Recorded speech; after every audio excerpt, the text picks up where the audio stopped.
எதனால Herbalife business பண்ணணும்? Top 5 reason இந்த வீடியோல பார்க்க போறோம். ஹெர்பலைஃப் ஒரு டைரக்ட் செல்லிங் மார்க்கெட்டிங். ஸோ இதை ப்ராப்பராக நீங்கள் லேர்ன் பண்ணி ப்ராப்பராக பண்ணும் பொழுது மோர் இன்கமும் ஃபினான்ஷியல் ஃப்ரீடமும் ஈஸியாக அச்சீவ் பண்ண முடியும்.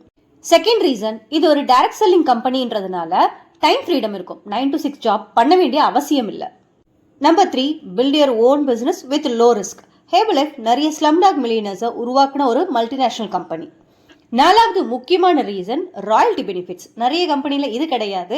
நீங்கள் பிஸ்னஸ் பண்ணி உங்களுடைய பிஸ்னஸை உங்கள் ஃபேமிலிக்கு அப்படியே ட்ரான்ஸ்ஃபர் பண்ணுறது மூலயமா இந்த ராயல்டி பெனிஃபிட்ஸை நீங்களும் உங்கள் ஃபேமிலியும் ஈஸியாக அச்சீவ் பண்ண முடியும். அஞ்சாவது முக்கியமான ரீசன், இது ஒரு ஹெல்த் இண்டஸ்ட்ரி. அதாவது நீங்களாம் வெல்னஸ் கோச்சஸ். ஸோ வெல்னஸ் கோச்சாக இருக்கிறவங்க கண்டிப்பாக ஹெல்த்தியாக தான் இருக்கணும். ஸோ இந்த இண்டஸ்ட்ரியில் இருக்கவங்க ஹெல்த்தியாகவும் இருக்கலாம், வெல்த்தியாகவும் இருக்கலாம். முக்கியமான டிஸ்க்ளைமர், ஹெர்பலைஃப்ல ஜாயின் பண்ணாலே இவ்வளோ பெனிஃபிட்ஸ் கிடைச்சாது. ஹெர்பலைஃப்ல டிஸ்ட்ரிபியூஷன் எடுத்து நீங்கள் ஒர்க் பண்ணி ப்ராப்பராக உங்கள் பிஸ்னஸ் டெவலப் பண்ணாதான் கிடைக்கும். நீங்களும் ஹெர்பலைஃபோட டிஸ்ட்ரிபியூஷன் எடுக்கணும்னா ஸ்க்ரீனில் தெரியிற நம்பருக்கு கால் பண்ணுங்கள். தேங்க்யூ.